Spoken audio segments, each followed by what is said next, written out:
Hello everyone, it's me Keshav Shah र आज हामी नेक्स्ट सिस्टममा छौँ। ह्युमन बायोलोजीको क्वेसन्सहरू इम्पोर्टेन्ट कुन कुन छ त्यो हेर्दै थियौँ हामीले।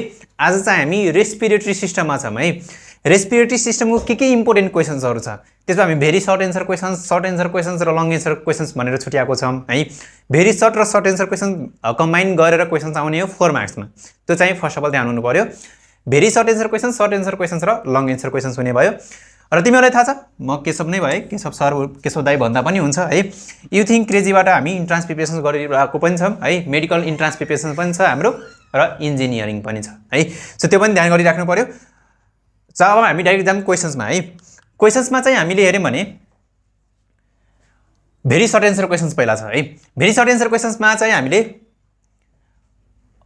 What causes emphysema in human beings भनिरहेछ। पहिला क्वेसन्स हेरौँ है। What causes emphysema in human beings, यो क्वेसन्सहरू चाहिँ इम्पोर्टेन्ट छ है।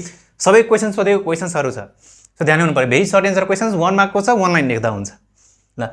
What causes emphysema in human beings भनिरहेछ, त्यो सबै ध्यान गर्नु पर्यो। यो हामीले इम्फाइसेमा त हामीले ह्युमन डिसअर्डरमा पनि पढेको छौँ है, ध्यान हुनु पर्यो। रेस्पिरेटरी डिसअर्डरमा पनि। Name the place where actual exchange of gases take place inside the lungs, alveoli है। ल मैले एन्सर पनि भनिसकेँ। Name the place where the actual exchange of gases takes place inside the lungs भनेको छ, त्यो कुराहरू पनि ध्यान हुनु पर्यो। त्यसको इपिथेलियम के हो त्यो पनि ध्यान हुनु पर्यो है। What is meant by dead space भनेको छ, डेड भल्युम पनि सोध्न सक्छ, त्यो कुराहरू पनि ध्यान हुनु पर्यो है। डेड स्पेस के हो, डेड भल्युम के हो, त्यो कुराहरू चाहिँ ध्यान हुनु पर्यो। यी पाएको छैन भने हाम्रो इन्ट्रान्सको कोर्सहरू छ, त्यसमा सबै क्वेसन्सहरू डिस्कस भएको पनि छ है, त्यो लिँदा पनि हुन्छ। Name the muscles involve in breathing भनिरहेछ। ब्रिदिङको लागि इन्भल्भ हुने मसल्सहरू, इन्सपिरेटरी मसल्स, एक्सपिरेटरी मसल्सहरू, त्यो सबै कुराहरू यहाँ चाहिँ हुनुपर्छ है। 1 लाइनमा लेख्दा पनि हुन्छ एन्सरहरू चाहिँ। भेरी सर्ट एन्सर क्वेसन छ। डिफाइन नेचुरल पेसमेकर भन्दैछ है। नेचुरल पेसमेकर हामीले सर्कुलेटरी सिस्टममा पढेको छौँ, नेचुरल पेसमेकर, त्यसको बारेमा पनि क्वेसन्सहरू चाहिँ सोध्न सक्छ। रेस्पिरेटरी सिस्टममा भनेर सोध्दैन, तर नेचुरल पेसमेकर भनेको के हो, एसए नोड, त्यो चाहिँ हाम्रो सर्कुलेटरी सिस्टममा क्वेसन आउन सक्ने क्वेसन्स हो है। ल नेक्स्ट हेरौँ। नेक्स्टमा चाहिँ हाम्रो name the covering of the lungs, लङ्सको कभरिङलाई हामी के भन्छौँ, ल्युरा भन्छौँ है। PLURA ल्युरा भन्छौँ है, त्यो पनि सोध्न सक्छ। Define vital capacity, residual capacity, inspiratory reserve volume, IRV, total lung capacity, त्यस्तो क्वेसन्सहरू पनि इम्पोर्टेन्ट छ है। र भाइटल क्यापासिटी त इम्पोर्टेन्ट हुने नै भइगयो है, त्यस्तो क्वेसन्सहरू पनि सोध्न सक्छ। What is hamburger shift, hamburger सिफ्टको क्वेसन्सहरू पनि, क्लोराइड सिफ्टको क्वेसन्सहरू पनि आउन सक्छ, त्यो छ यहाँलाई। वाट इज क्लोराइड सिफ्ट, यो क्वेसन्सहरू पनि आउन सक्छ। ह्यामबर्गर सिफ्ट पनि आउन सक्छ, बोहर्स इफेक्ट पनि आउन सक्छ है, त्यो क्वेसन्सहरू आउन सक्छ। What is the location of Adam's apple सोधिरहेको छ। एडाम्स एप्पल भन्ने एकदम इम्पोर्टेन्ट क्वेसन्सहरू छ।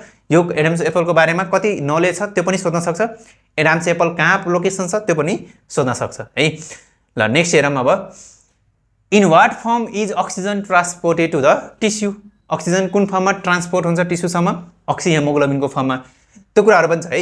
सो अक्सिजन ट्रान्सपोर्टेसनको कुराहरू पनि इम्पोर्टेन्ट छ। What is the function of the long भनेको छ, LUNG लङ है, LUNG long, functions of the long भनेको छ। What is the functions of the long, लङको फङ्सन्सहरू पनि सोध्न सक्छ। In what form oxygen is transported into the tissue, यो पनि सोध्न सक्छ। वाट इज पल्मोनरी रेस्पिरेसन्स पनि सोध्न सक्छ है। पल्मोनरी रेस्पिरेसन्स भनेको लङ्सबाट हुने रेस्पिरेसन्स, पल्मोनरी रेस्पिरेसन्स, पल्मोनरी भनेकै लङ्स हो है। Name the thoracic muscles involve in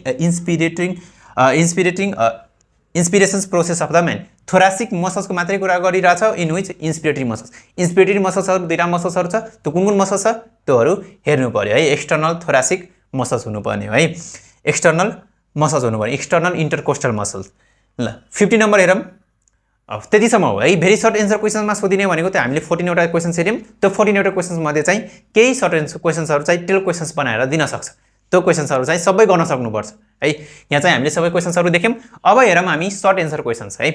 short answer क्वेसन्समा चाहिँ discuss carbon dioxide transportations of the carbon dioxide. हामीले फिजियोलोजी अफ रेस्पिरेसन्समा हेऱ्यौँ भने इन्टर्नल रेस्पिरेसन हुन्छ, सरी पहिला एक्सटर्नल रेस्पिरेसन हुन्छ, एक्सटर्नल रेस्पिरेसन्स पछि के हुन्छ, सुरुमा फिजियोलोजी अफ रेस्पिरेसन्समा हुने भनेको फर्स्ट अफ अल त इन्सपिरेसन हो है। इन्सपिरेसन्स भयो, इन्सपिरेसन्स भएपछि एक्सटर्नल रेस्पिरेसन्स, त्यसपछि ट्रान्सपोर्टेसन अफ अक्सिजन, त्यसपछि इन्टर्नल रेस्पिरेसन्स, त्यसपछि ट्रान्सपोर्टेसन अफ कार्बन डाइअक्साइड, त्यसपछि एक्सपिरेसन्स हुन्छ। टोटल यो प्रोसेस हो नि त हैन। यसमा कार्बन डाइअक्साइडको ट्रान्सपोर्ट मात्रै सोधिरहेछ। कार्बन डाइअक्साइडको ट्रान्सपोर्ट 3 वटा फर्ममा हुन्छ है। त्यो ध्यान होला, त्यो तीनवटा फर्ममा कति पर्सेन्टेज कुनमा हुन्छ, कति पर्सेन्ट कुनमा हुन्छ, कति पर्सेन्ट कुनमा हुन्छ, त्यो तीनवटा फर्मको बारेमा सबैले एक्सप्लेन चाहिँ गर्नु पर्यो है। ल नेक्स्ट क्वेसन हेरौँ, the phenomenon of chloride shift, reverse chloride shift पनि हुन्छ तर त्यसको बारेमा मेन्सन गर्नु पर्दैन। क्लोराइड शिफ्टको बारेमा डिटेलमा लेख्नु पर्यो है। क्लोराइड शिफ्टको बारेमा इलेक्ट्रिकल न्युट्रलिटी मेन्टेन गर्छ। Role of diaphragm in muscles भनिरहेको छ। डायफ्रागमको मसल्स पनि के हो, फ्रेनिक मसल्स हो। त्यो फ्रेनिक मसल्स पनि रेस्पिरेसन्समा इम्पोर्टेन्ट छ, इन्सपिरेसन्सको बेलामा मोस्टली इम्पोर्टेन्ट छ, इन्सपिरेसन्सको बेलामा है। ल नेक्स्ट हेरौँ, डिफरेन्सिएट बिट्विन इन्सपिरेसन एन्ड एक्सपिरेसन्स, एकदम भिभिआई क्वेसन छ यो चाहिँ है। इन्सपिरेसन्स र एक्सपिरेसन्सको क्वेसन्स डिफरेन्सिएसन गर्न भनेको एकदम इम्पोर्टेन्ट क्वेसन्स है। इन्हालेसन्स पनि भनिन्छ, एक्सहालेसन पनि भनिन्छ है। इन्हालेसन और एक्सहालेसन यसरी क्वेसन्स घुमाएर पनि दिन सक्छ है। एक्सहालेसन, इन्हालेसन्स, इन्सपिरेसन्स और एक्सपिरेसन्स। क्लियर छ? यो क्लियर छ भने अब नेक्स्ट क्वेसन्स हेरौँ। Exchange of gases in the लङ्सको कुरा गरिरहेछ। लङ्समा एक्सचेन्ज अफ ग्यासेस हुनु गर्नेको एक्सटर्नल रेस्पिरेसन्स हो। एक्सटर्नल रेस्पिरेसन्सको बारेमा लेख्न भनिरहेछ है। सो एक्सटर्नल रेस्पिरेसन्सको बारेमा डिस्कस गर्नु पर्यो। नेक्स्ट क्वेसन हेरौँ। नेक्स्ट क्वेसनमा चाहिँ हाम्रो define pulmonary ventilation, describe it's mechanism है। पल्मोनरी भेन्टिलेसन सुन्दाखेरि चाहिँ अलिक गाह्रो मान्छ होला, पल्मोनरी भेन्टिलेसन सुनेको छैन जस्तो लागिरह होला। त पल्मोनरी भेन्टिलेसन्स केही पनि होइन, पल्मोनरी भेन्टिलेसन्स भनेकै ब्रिदिङ हो है। र ब्रिदिङ र रेस्पिरेसन्स एउटै होइन, त्यो आई गेस सबैजनालाई अब आइसक्यो होला है। रेस्पिरेसन्स र ब्रिदिङ एउटै होइन। रेस्पिरेसन्स भनेको इनर्जीको सिन्थेसिस पनि हो है, र ब्रिदिङ भनेको इन्सपिरेसन्स र एक्सपिरेसन्स मात्रै हो। त्यो एक्सटर्नल रेस्पिरेसन्स भन्नु, ट्रान्सपोर्टेसन अफ अक्सिजन भन्नु, इन्टर्नल रेस्पिरेसन्स भन्नु, ट्रान्सपोर्टेसन अफ कार्बन डाइअक्साइड भन्नु, त्यो सबै कहाँ आउँछ भने त्यो सबै रेस्पिरेसन्समा आउने हो, along with the breathing, along with the breathing. र पल्मोनरी भेन्टिलेसन्स भनेको मात्र के रहेछ, पल्मोनरी भेन्टिलेसन्स भनेको मात्र ब्रिदिङ रहेछ है। पल्मोनरी भेन्टिलेसन्स भनेको मात्र ब्रिदिङ, म यहाँ देखाएको छु। पल्मोनरी भेन्टिलेसन्स भनेको मात्र ब्रिदिङ है। र ब्रिदिङमा दुईटा मेकानिजम हुन्छ, एउटा मेकानिजम भनेको इन्सपिरेसन्स, अर्को मेकानिजम भनेको एक्सपिरेसन्स। त्यही त हो नि होइन। ब्रिदिङ मेकानिजम भनेको दुईटा मात्र हो, इन्सपिरेसन्स र एक्सपिरेसन्स। तर रेस्पिरेसन्स सोध्यो भने, डिफाइन रेस्पिरेसन्स सोध्यो र फिजियोलोजी अफ रेस्पिरेसन्स सोध्यो भने त्यसमा हामीले इन्सपिरेसन्स पनि डिस्क्राइब गर्नुपर्छ, त्यसपछि हाम्रो एक्सटर्नल रेस्पिरेसन्स डिस्क्राइब गर्नुपर्छ, त्यसपछि हाम्रो transportation of the oxygen describe गर्नुपर्छ, त्यसपछि हाम्रो internal respirations, transportation of carbon dioxide, त्यसपछि हामी एक्सपिरेसन्स पनि डिस्क्राइब गर्नुपर्छ है। यो चाहिँ रेस्पिरेसन्समा टोटल आउने भयो, ब्रिदिङमा मात्रै इन्सपिरेसन एन्ड एक्सपिरेसन्स आउने भयो। भनेको पल्मोनरी भेन्टिलेसनमा पनि इन्सपिरेसन एन्ड एक्सपिरेसन्स आउने भयो है। सो डिस्क्राइब इट्स मेकानिजम भनेको दुईटा मेकानिजम हुने भयो, इन्सपिरेसन्स और एक्सपिरेसन्स, जसलाई हामी इन्हालेसन्स और एक्सहालेसन्स पनि भन्छौँ। क्लियर छ? ल नेक्स्ट क्वेसन हेरौँ अब। Define internal respiration, describe external and internal respiration सोध्न सक्छ। इन्टर्नल रेस्पिरेसनको डिफिनेसन धेरैचोटि सोधिएको पनि छ है।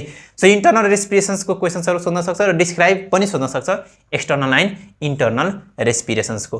त्यति हो सर्ट क्वेसन्सहरू सोधिने भनेको है। अब long answer questions, long answer questions भनेको 8 मार्क्सको हुने भयो र रेस्पिरेटरी सिस्टम योपालि सोधिँदैन जस्तो छ, 2079 मा सोधिँदैन। किन सोधिँदैन? डाइजेस्टिभ सिस्टम र रेस्पिरेटरी सिस्टमको क्वेसन चाहिँ 2078 मा आएको थियो, रिसेन्टली सोधेको थियो र त्यही क्वेसन्स दोहोरिने त हुँदैन नि त होइन। सो योपालि चाहिँ डाइजेस्टिभ सिस्टम र रेस्पिरेटरी सिस्टम बाहेक अरूको सिस्टमबाट चाहिँ लङ क्वेसन्स आउँछ कि भन्ने प्रिडिक्सन्स मात्रै हो, अरू आउन पनि सक्छ है। लङ एन्सर क्वेसन्समा हेरौँ हामी। लङ एन्सर क्वेसन्समा फर्स्ट क्वेसन्स हेरौँ, यसमा दुईटा मात्रै लङ क्वेसन्स छ। एउटा त रेस्पिरेटरी ट्र्याक्टको पुरै डिस्क्रिप्सन गर्नुपर्ने र अर्को भनेको फिजियोलोजी अफ रेस्पिरेसन्स। फिजियोलोजी अफ रेस्पिरेसन्स भनेको अर्को क्वेसन हुने भयो है। डिस्कस द फिजियोलोजी अफ रेस्पिरेसन्स, मैले अगाडि नै डिस्क्राइब गरिसकेको छु। फिजियोलोजी अफ रेस्पिरेसन्समा इन्हालेसन्स, इन्सपिरेसन्स, त्यसपछि external respirations, transportation of oxygen, internal respirations, transportation of carbon dioxide, त्यसपछि एक्सपिरेसन्स। यो छवटा जुन प्रोसेस छ त्यो सबै डिस्क्राइब गर्नु पर्यो है। अर्को भनेको describe the respiratory organs of the man, respiratory ट्र्याक्टको डिस्क्राइब गर्न भनिन्छ। त्यो रेस्पिरेटरी ट्र्याक्टहरू पनि डिटेलमा सोध्न सक्छ, लङ क्वेसनमा सोध्न सक्छ। Describe the pulmonary respirations and mechanism of breathing in human beings, यो पनि लङ क्वेसनमा सोध्यो भने सोध्न सक्छ है। लङ क्वेसन्समा क्वेसन्स त्यही हो, describe the pulmonary respirations with the help of the lungs र मेकानिजम अफ ब्रिदिङ मात्रै बनिरहेछ, इन्सपिरेसन्स र एक्सपिरेसन्स मात्रै डिस्क्राइब गर्नु पर्यो, इन्सपिरेसन्स एन्ड एक्सपिरेसन्स मात्रै डिस्क्राइब गर्नु पर्यो। क्लियर छ यो? यति त हो नि है। डाइजेस्टिभ सिस्टममा टोटल भनेको अर्को पनि छ एउटा डिस्कस द सेम क्वेसन्स होला है discuss the internal structure of the human lungs and mention its working mechanism लङ्सको इन्टरनल स्ट्रक्चर डिस्क्राइब गर्ने र त्यसको वर्किङ मेकानिजम भनेको लङ्सको बारेमा डिस्क्राइब गर्नु पर्यो एल्भियोलीहरू ब्रोन्कियल इन्टरकमहरू सबै डिस्क्राइब गर्नु पर्यो है सो यो क्वेसन्सहरू चाहिँ सोध्न सक्छ रेस्पिरेटरी सिस्टमबाट लङ्स पनि इम्पोर्टेन्ट छ है लङ्सको स्ट्रक्चर पनि सोधिन सक्छ लङ्सको कति लोब हुन्छ त्योहरू पनि सबै देखाउनुपर्छ है क्लियर छ सो लङ्सको स्ट्रक्चरल एन्ड फङ्सनल युनिट भनेको एल्भियोली पनि हो लङ्सको स्ट्रक्चरल एन्ड फङ्सनल युनिट भनेको एल्भियोली क्लियर छ ल आजलाई चाहिँ हाम्रो रेस्पिरेटरी सिस्टमको क्वेसन्स हामीले देख्ने भयौँ कति क्वेसन्सहरू इम्पोर्टेन्ट छ छैन त्यो सबै हामीले देख्ने भयौँ आई होप सबैजनाले यो क्वेसन्स चाहिँ छुटाएको हुनु हुँदैन है र यसको स्क्रिनसट पनि लिइराख्नु पर्दैन होला है स्क्रिनसट किन लिनु पर्दैन भने यो क्वेसन्सहरू सबै टेलिग्रामको पिडिएफमा राखिएको छ त्यो टेलिग्रामबाट लिँदा हुन्छ क्वेसन्सहरू है सो आजको लागि चाहिँ हामी यति नै गर्छौँ रेस्पिरेटरी सिस्टमको नेक्स्ट क्लासमा will bring with next system आजको लागि यति नै thank you everyone thank you